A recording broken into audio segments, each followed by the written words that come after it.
जय हिंद मेरे दोस्तों। मैं स्वागत करता हूं आपका अपने चैनल अपडेटेड इंडिया पे। उम्मीद करता हूं कि आप सब अच्छे होंगे।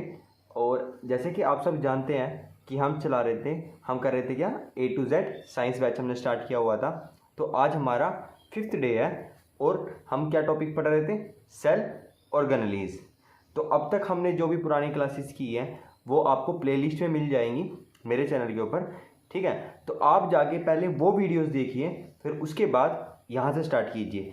बिल्कुल बेसिक से हमने कवर किया है और साथ साथ मैं इसके अंदर क्वेश्चंस भी कराता हूँ कि आपके किस टाइप से आपके क्वेश्चंस आ सकते हैं। अगर आप एक बार बड़ी ध्यान से भी मेरी इस सीरीज़ को कंप्लीट कर लोगे ना, तो मैं दावे के साथ बोल सकता हूँ कि आपका रेयर ही कोई क्वेश्चन होगा जो आपको नहीं समझ में आएगा या नहीं मिलेगा।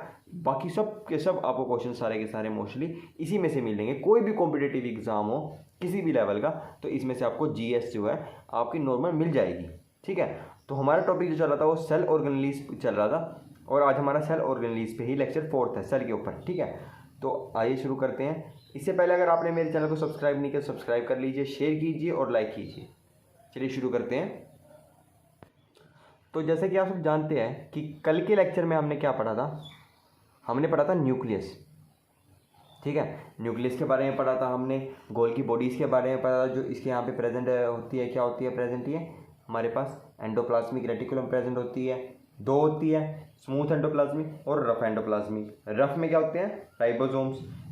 तो राइबोसोम्स क्या बनाएंगे? प्रोटीन, ठीक है।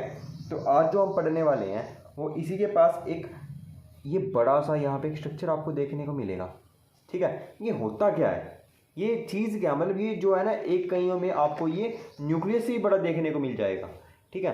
तो इसको हम क्या बोलते हैं? इसको बोलते हैं हम वैक्यूल। क्या बोलते हैं? वैक्यूल, ठीक है। इसको क्या बोला जाता है? वैक्यूल। तो वैक्यूल होता क्या है, ये इतना बड़ा क्यों होता है? अगर आप नॉर्मल किसी भी आप बुक में देखोगे ना, तो ये प्लांट सेल के अंदर देखने को मिलेगा, ठीक है। मतलब प्लांट सेल के अंदर क्या होता है कि वैक्यूल होता है। मतलब कि वहाँ होती इमेज है, कोई एनसीईआरटी बुक उठाओ किसी में भी तो वहाँ प्लांट सेल की इमेज होगी। लेकिन ये वैक्यूल जो होता है ये दोनों में होता है, प्लांट सेल में भी होता है और साथ ही साथ एनिमल सेल में भी प्रेजेंट होता है।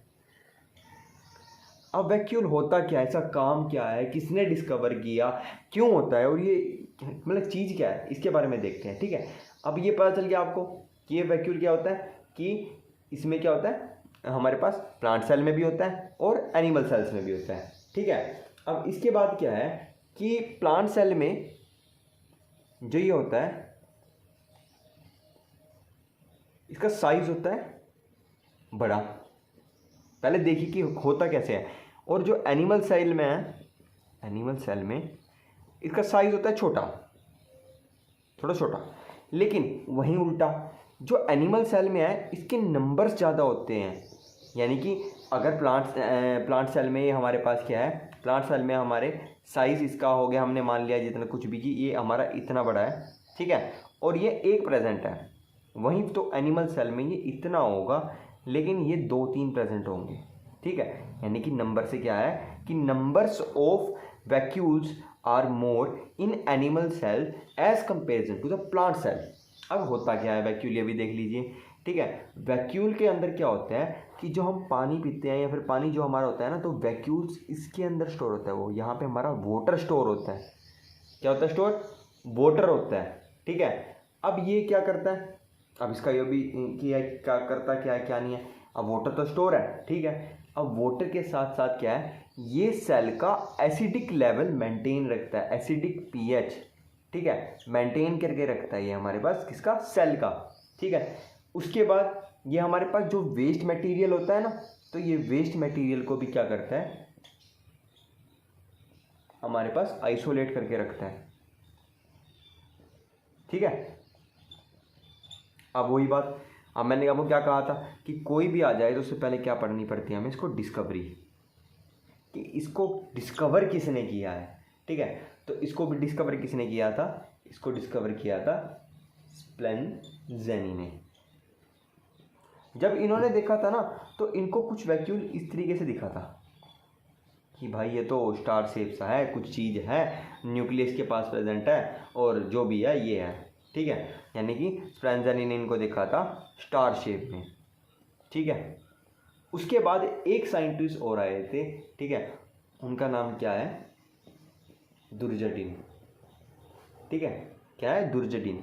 तब इन्होंने आके इसको टर्म दिया था कि ये क्या है भाई, ये वैक्यूल है, क्या है कि ये वैक्यूल है, और ये कोई स्टार शेप नहीं है, ये इस शेप का है कि मतलब कि आपका इस तरीके का दिखता है, एक इस तरीके से ये मान लीजिए, ठीक है, मतलब इस तो लेकिन कहा जाता है ये आज भी स्टार शेप टाइप ही, ठीक है।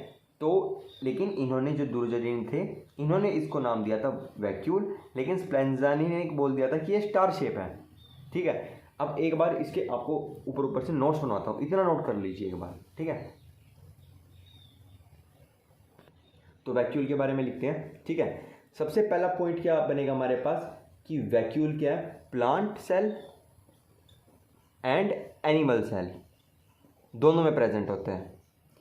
कई बार क्या करते हैं बच्चे, क्या करते हैं कि उन्होंने देखा होता है कि बुक में पढ़ा होता है कि हाँ कि यहाँ तो प्लांट सेल का स्ट्रक्चर बना है तो प्लांट सेल में प्रेजेंट है।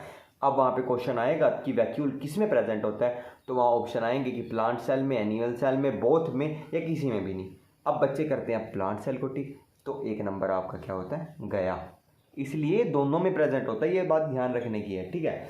दूसरा हमारे पास आता है कि जो ये होती है ना, इसकी सिंगल लेयर होती है, क्या ये सिंगल लेयर होती है, और उस लेयर को क्या बोला जाता है, टोनोप्लास्ट, टोनोप्लास्ट की लेयर होती है एक तरीके से मान लो, ठीक है।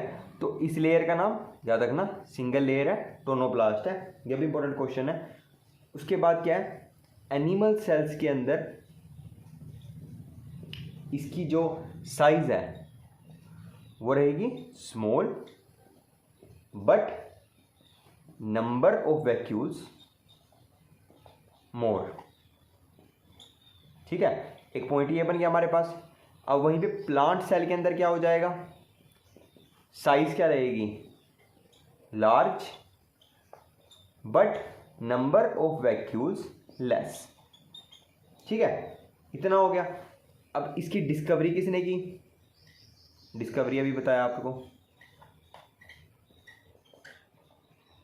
डिस्कवरी किसने की इसकी, इसी डिस्कवरी की स्प्लेंजानी ने, ठीक है। और क्या बताया था उसको स्प्लेंजानी ने, स्टार शेप। दूसरा कौन थे, दुर्जाडिन,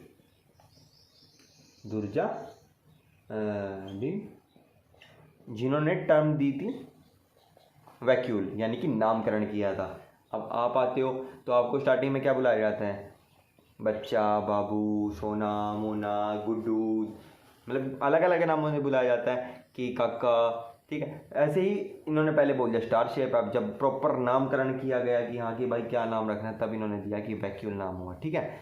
उसके बाद इसके फंक्शंस, ठीक है, फंक्शंस कौन कौन से हो गए, पहला फंक्शन क्या होगा, store water and minerals, minerals भी स्टोर करके रखते हैं, ठीक है। दूसरा फंक्शन क्या होगा हमारे पास, दूसरा अभी बताया था क्या, मेंटेन एसिडिक पीएच, ठीक है। किसमें करता है acidic pH, of cell, cell की एसिडिक पीएच को मेंटेन करके रखता है। अब तीसरा पॉइंट क्या हो जाएगा, तीसरा पॉइंट हो जाएगा isolate the waste material,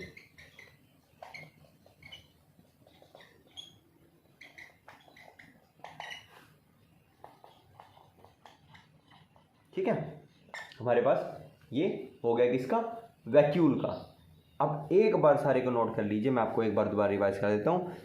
plant cell and animal cell दोनों में प्रेजेंट होता है, ध्यान रखिएगा इस पॉइंट को जरूर, ठीक है। ये क्वेश्चन बहुत बार पूछा जाता है कि वैक्यूल कहाँ प्रेजेंट होता है, बहुत गलती होती है इसमें। सिंगुलर लेयर होती है टोनोप्लास्ट की, एनिमल सेल और प्लांट सेल में, ठीक है। इसमें क्या है, एनिमल सेल में स्मॉल होता है साइज, लेकिन नंबर ऑफ वैक्यूल्स ज़्यादा होते हैं। प्लांट सेल में साइज बड़ा होता है लेकिन नंबर ऑफ वैक्यूल्स कम होते हैं। डिस्कवरी किसने की थी, स्प्लेंजानी ने, क्या था, स्टार शेप का। उसके बाद हमारे कौन से आए थे, दूसरे बाबा जी आ गए, हाँ भाई दुर्जाडीन, उन्होंने इसको टर्म दे दिया कि वैक्यूल नाम है। ठीक है, उसके बाद फंक्शंस हो गया हमारे पास, स्टोर करता है वाटर मिनरल्स को, मेंटेन एसिडिक पीएच और आइसोलेट द वेस्ट मटेरियल। इतना हमारे पास क्या हो गया, वैक्यूल हो गया। अब एक बार इसको नोट कर लीजिए। अब इसके बाद एक बड़ा ही प्यारा सा टॉपिक हमारे पास आ जाता है, क्या आता है, राइबोसोम्स। राइबोसोम्स का हमने नाम पहले सुना था, ज़रा याद करो और कहाँ बताओ मेरे को, कहाँ सुना था। अगर आपको याद हो तो न्यूक्लियस के पास क्या प्रेजेंट थे, एंडोप्लाज्मिक रेटिकुलम प्रेजेंट थे। क्या था, एंडोप्लाज्मिक रेटिकुलम। ठीक है, तो वो दो तरीके के थे, कौन कौन से थे हमारे पास, स्मूथ और रफ। ठीक है, तो जो रफ था हमारे पास, तो रफ में हमने सुना था रफ एंडोप्लाज्मिक रेटिकुलम में क्या प्रेजेंट होते हैं, राइबोसोम्स। ठीक है, तो राइबोसोम्स क्या करते हैं मेनली, मैंने आपको बताया था, प्रोटीन फैक्ट्री बोला जाता है इनको, यानी कि इनका क्या काम होता है, ये प्रोटीन बनाते हैं। क्या काम होता है, प्रोटीन बनाते हैं, ये प्रोटीन की फैक्ट्री बोला जाता है। इसके बाद जो राइबोसोम्स हैं इनको यूनिवर्सल बोला जाता है। अब यूनिवर्सल से क्या मतलब है, यानी कि ये हमें दोनों में देखने को मिलते हैं, प्रोकैरियोटिक और यूकैरियोटिक। ये हमें दोनों में देखने को मिलते हैं कि ये प्रोकैरियोटिक में भी होते हैं और यूकैरियोटिक में भी होते हैं। ठीक है, अब उसके बाद अब आप बोलोगे कि जो हमारे पास ये है, ये प्रोटीन जो बनाते हैं वो प्रोटीन होता क्या, प्रोटीन देखो पहले आप क्या होता है, प्रोटीन जो हमारे पास बेसिकली होता है ना, वो हमारे पास एक अमीनो एसिड, आपने नाम सुना होगा अमीनो एसिड। अब अमीनो एसिड में भी आपको बताऊं, अगर आप थोड़ा सा केमिस्ट्री में जाओ तो हम मीथेन लेते हैं, क्या होता है मीथेन, CH4, ये हमारे पास मीथेन हो गया। ठीक है, अब मान के चलो कि मेरे को मीथेन में जो ये 4 हाइड्रोजन है अच्छे नहीं लग रहे, मैंने इनको 2 को हटा दिया कि भाई 2 चले जाओ यहाँ से, मैं तेरे को अच्छा नहीं लग रहा, हट। तो अब मैंने यहाँ पे क्या करा, मैंने यहाँ पे लगा दिया कार्बोक्सिलिक एसिड, COOH। क्या लगाया मैंने, carboxylic acid, COOH, marker COH, और दूसरी साइड मैंने लगा दिया एक एमाइन का ग्रुप। ठीक है, एमाइन एसिड, एमिनो एसिड। ठीक है, ये बन गया हमारे पास एमिनो एसिड। तो अब इसको क्या बोलेंगे हम, ठीक है, ये क्या था, मीथेन था, मीथेन में हमने क्या कर दी, सब्स्टिट्यूशन कर दी, हमने ऐड कर दिया उसमें, यानी कि सब्स्टिट्यूशन ऑफ मीथेन क्या बोला जाएगा हमारे पास, अमीनो एसिड। अब प्रोटीन जो है कैसे बनते हैं, अमीनो एसिड्स को जब बहुत सारे अमीनो एसिड मतलब कि जॉइंट हो जाते हैं, कंबाइन हो जाते हैं, तब अमीनो एसिड मिलकर क्या बनाते हैं, हमारे पास प्रोटीन बनाते हैं। ठीक है, यानी कि प्रोटीन क्या बनता है, अमीनो एसिड से जॉइंट हो गया हमारे पास बनता है। अब थोड़ा सा राइबोसोम्स का स्ट्रक्चर देखिए, मैं इसको एक बार रफ कर देता हूँ, जो इसमें नोट करना है आप कर लीजिए। इस स्ट्रक्चर को थोड़ा ध्यान से समझना। ठीक है, राइबोसोम का स्ट्रक्चर कुछ इस तरीके से मान के चलो,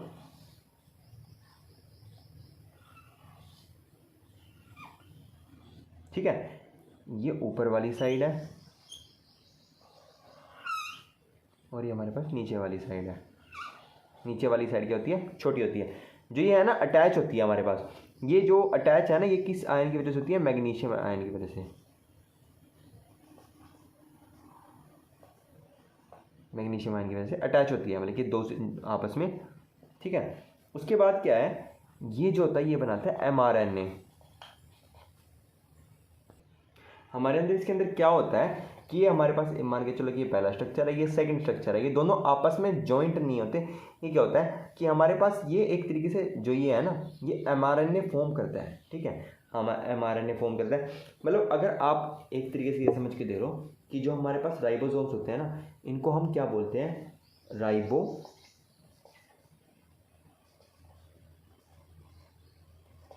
न्यूक्लियो प्रोटीन। ठीक है, हम इनको राइबो न्यूक्लियो प्रोटीन बोलते हैं। क्यों बोलते हैं ऐसे, क्योंकि ये आरएनए प्लस प्रोटीन का मिक्सचर होते हैं।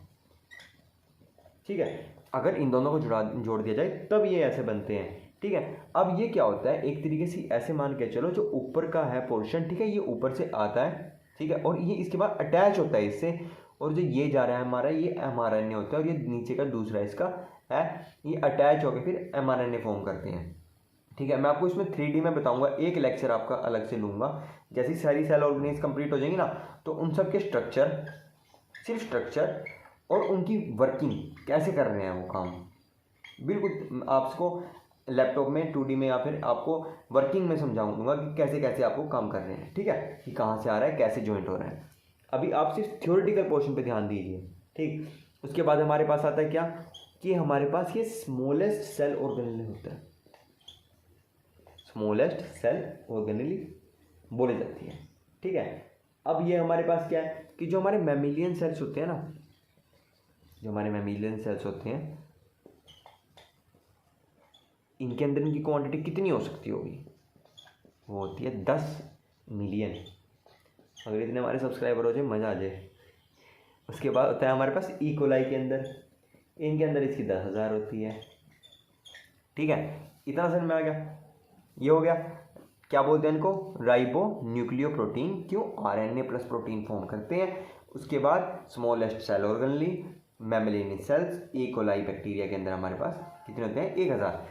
या अब ये बात ध्यान रखना, जो इसका ऊपर वाला पोर्शन होता है हमेशा बड़ा होगा, जो नीचे वाला पोर्शन होता है ये हमेशा छोटा होगा। ठीक, इसके ऊपर भी एक आपको बता देता हूँ, इसको नोट कर लीजिए। अब जो मैं आपको समझाने जा रहा हूँ ना, इसमें थोड़ा सा अपना मैथ्स मत लगाइएगा। ठीक है, मैथ्स को थोड़ा साइड में रखिए। अब हमारे पास दो होते हैं, प्रोकैरियोटिक, आप थोड़ा एडजस्ट कर दीजिए, मार्कर थोड़ा ऐसा हो गया,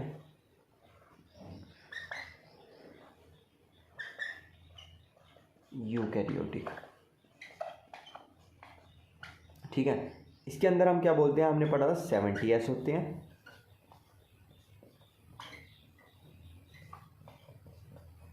और इसके अंदर हमारे पास कितने होते हैं, 80S। ठीक है, अब जो ये S है, ये S क्या है, क्या भी बताऊंगा। ये S क्या होता है, ये S बेसिकली क्या होता है, ये एक, आप ये मान के चलो कि आपकी एक यूनिट है जो मेजर करने के लिए होती है। ये मान लो, it is used to measure the density and the size of ribosome.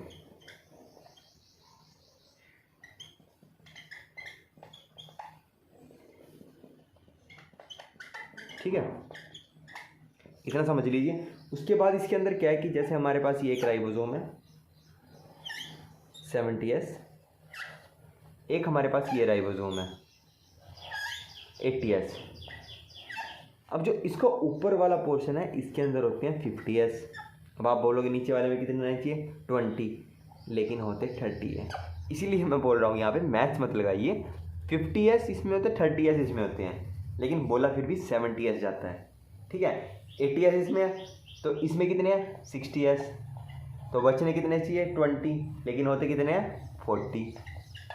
ठीक है, इसलिए मैथ्स मत लगाइए, जस्ट आपको यहाँ समझिए, बायो की जो लैंग्वेज है इससे समझिए क्या है इसमें, कि इसके अंदर S जो है वो हमारे पास क्या है, ये एक यूनिट है। अब S को जो बोला जाएगा वो S होता क्या है,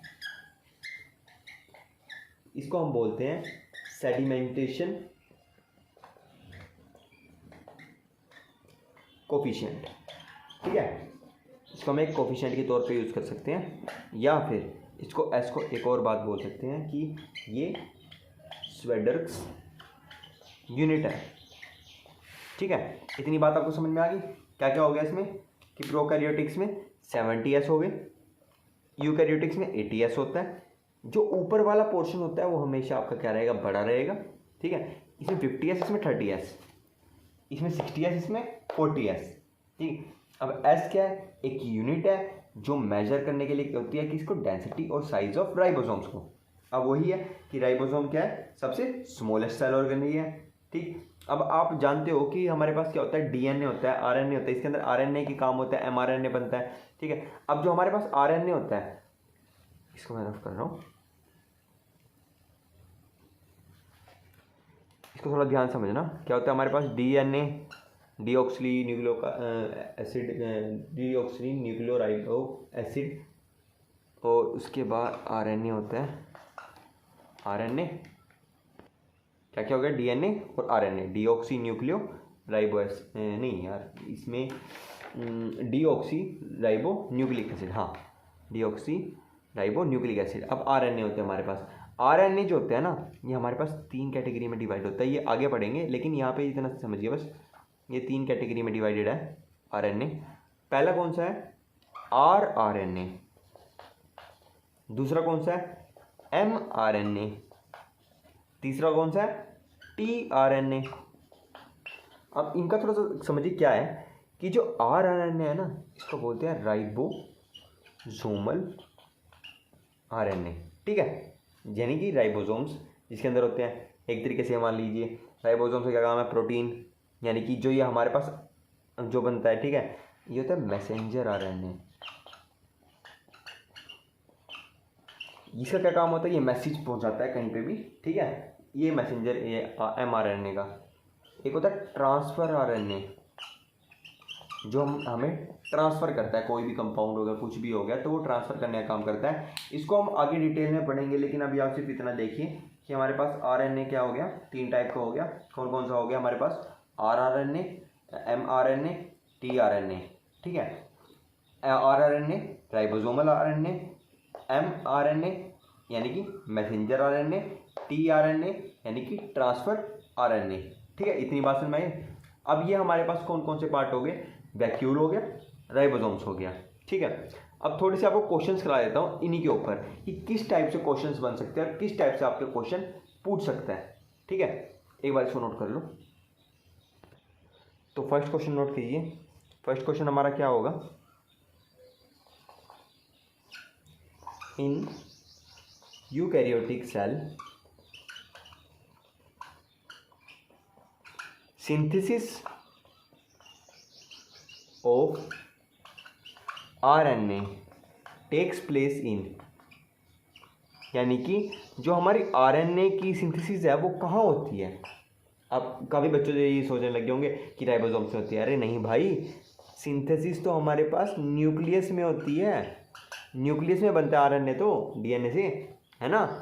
तो सिंथेसिस कहाँ होगी, न्यूक्लियस में होगी, इसमें कंफ्यूज नहीं होना है। यहाँ पे एमआरएनए बनता है यानी कि मैसेंजर आरएनए बनता है और अलग अलग बनता है, लेकिन सिंथेसिस आरएनए की कहाँ होती है, ये तो न्यूक्लियस में होती है। ये बात ध्यान रखना बिल्कुल, इसमें कंफ्यूज रहते हैं कई बार।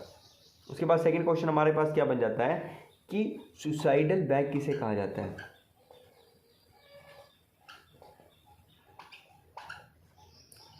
सुसाइडल बैग्स ऑफ सेल किसको बोलते हैं, हमने कल पढ़ा था, लाइजोसोम्स। क्या बोलते हैं, लाइजोसोम्स, ठीक है। अब एक क्वेश्चन पुराना पूछ लेता हूँ आपको, सेल ऑर्गेनली यानी कि ऐसी कौन सी सेल ऑर्गेनली है जो रिस्पॉन्सिबल होती है, क्या होती है, रिस्पॉन्सिबल फॉर सेलुलर रेस्पिरेशन, ठीक है। तो ऐसा बताइए आपको कौन सी सेल ऑर्गेनली है जो सेलुलर रेस्पिरेशन के लिए होगी। हमने पढ़ा था कौन सी है, माइटोकॉन्ड्रिया, ठीक है। हमने पढ़ा था कौन कौन सी दो होती है हमारे पास, एरोबिक और एनारोबिक, ठीक है। एरोबिक यानी कि बिल्कुल एक्यूरेट हमारे पास क्या है, ऑक्सीजन लेवल है, एना मना कर दिया तो उसके अंदर क्या है, डिक्रीज ऑफ ऑक्सीजन लेवल हो गया हमारे पास, ठीक है। इधर आगे समय ये बिल्कुल पीछे हमने पढ़ रखा है। उसके बाद हमारे पास फोर्थ क्वेश्चन क्या होता है, फोर्थ क्वेश्चन हम कर लेते हैं। इसमें आ जाता है कि Golgi apparatus is involve in the formation of, Golgi apparatus हमारा क्या बना रहा था, जो हमारे पास गोल्गी एपरेटस था,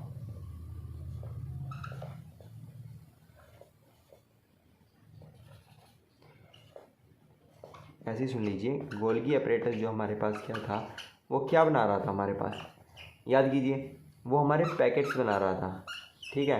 पैकेट्स में क्या था हमारे पास, प्रोटीन वगैरह था, जो हम वो था उसके, तो उसके अंदर क्या प्रेजेंट था हमारे पास, एक तरीके से डाइजेस्टिव एंजाइम प्रेजेंट था, ठीक है, किसी चीज़ का जो सेल की डाइजेशन कर रहा था, ठीक।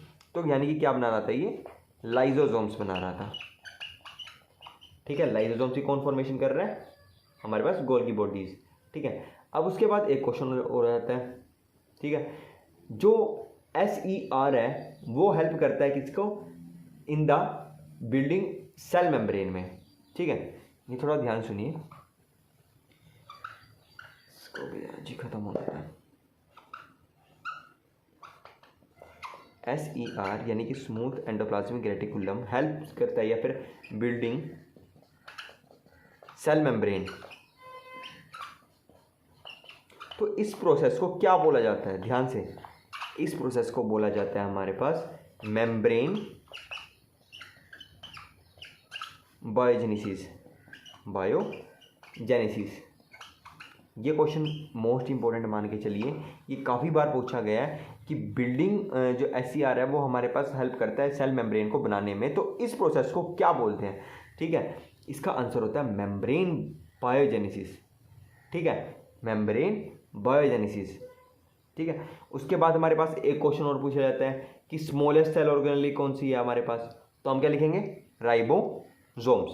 राइबोसोम्स, मार्कर सही से वर्क नहीं कर रहा तो आज इतना ही करते हैं। ठीक है, उसके बाद जो बाकी है कल अगले लेक्चर में करेंगे। कल अगले लेक्चर में सेल और अगली जो ऑर्गेनलीज हैं उनको स्टार्ट करेंगे, जो हमारे पास रहती है, प्लास्टिड्स हो गया और अलग अलग हो गए। ठीक है, तो इतना मैं ये कहूँगा कि आप पढ़ के आना, रिवीजन अपनी कंटिन्यूस रखना, नोट्स साथ साथ बनाते रहना। जो भी आप पढ़ोगे, जो भी करोगे, तो रिवीजन से ही आपको क्या रहता है कि अगर आप एक मूवी भी देख लो तो एक ऐसा टाइम आएगा कि आप उसको भूल जाओगे, चाहे वो कोई भी मूवी है भाई, भूल जाओगे। बंदे बोलते हैं कि हाँ कि नहीं भाई हम नहीं भूलते कि ये हुआ था, लेकिन कोई ना कोई ऐसा सीन होता है जो भूल जाते हो, तो उसके लिए क्या करना पड़ता है, हमने इसको दोबारा देखना पड़ता है। अगर दोबारा देखोगे तो एकदम याद आ जाएगी। क्यों, उसको बोलते हैं रिवीजन। ठीक है, तो रिवीजन साथ साथ करते रहो, नोट्स बनाते रहो अच्छे से। ठीक है, अगर कोई भी इशू हो रहा है, कोई भी डाउट है स्टडी रिगार्डिंग, ठीक है, मटेरियल चाहिए, नोट्स चाहिए, अगर आपको नोट्स चाहिए तो मैं नोट्स भी बना दूंगा। बाकी भाई चैनल को शेयर कीजिए, सब्सक्राइब कीजिए और जितना ज़्यादा हो सकता है उतना शेयर कीजिए। और अगर आपको अच्छी लग रही हो, इन्फॉर्मेशन कुछ भी मिल रही हो तो लाइक कीजिए, क्योंकि आपके एक लाइक से ही हमें जो है इंस्पिरेशन मिलती है कि आगे और पढ़ाने की और आगे बढ़ने की। तो मैं आपसे उम्मीद करूँगा कि आप इसे ज़्यादा से ज़्यादा शेयर करोगे और सब्सक्राइब करोगे और सब्सक्राइब करवाओगे बाकी सबसे, जिससे आपकी जो भी नोटिफिकेशन है मेरी सबसे पहले आपको मिले। ठीक है, और बाकी और बच्चों तक भी पहुंचाइए, क्योंकि ये बैच बहुत ही ज़्यादा सही होने वाला है, आपके लिए बहुत ज़्यादा हेल्पफुल होने वाला है। ठीक है, बाकी मैं कोशिश करूँगा कि जल्द से जल्द आपका ये बैच ख़त्म करवाने की, ताकि अगले नेक्स्ट बैच भी शुरू कर सकें। ठीक है, थैंक यू सो मच आज के लिए।